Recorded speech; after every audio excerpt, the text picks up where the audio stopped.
साबिक DGISI lieutenant general retired Faiz Hamid को 14 साल कैद बामुशक्कत की सजा सुना दी गई। ISPR के मुताबिक फील्ड जनरल कोर्ट मार्शल ने फैज हमीद को 14 साल कैद बामुशक्कत की सजा सुनाई। साबिक लेफ्टिनेंट जनरल फैज हमीद के खिलाफ फील्ड जनरल कोर्ट मार्शल का यह अमल 15 माह तक जारी रहा।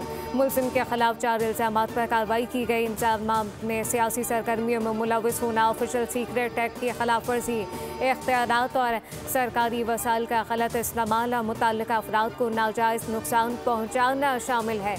ISPR का कहना है कि तवील और मेहनत तलब कानूनी कार्रवाई के बाद मुलजिम तमाम इल्जामात में कसूरवार करार पाया गया।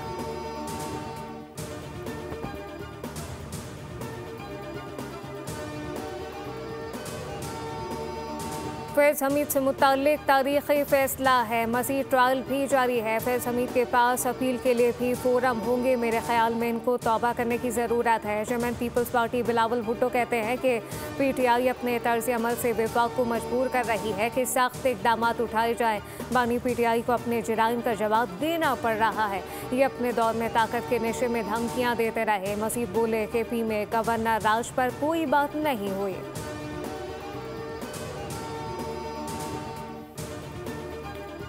और नायब सदर पीपल्स पार्टी सेनेटर शरी रहमान का पहाड़ों के आलमी दिन पर पैगाम, कहा कि कानकुनी और ड्रिलिंग के बायस पहाड़ों की कुदरती साख शदीद मुतासिर है।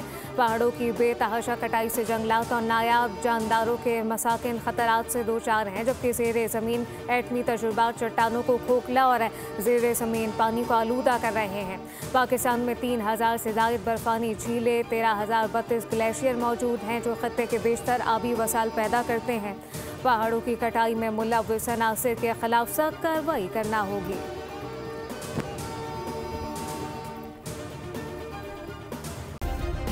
सब्सक्राइब करें और बेल दबाएं ताकि कोई खबर रह न जाए।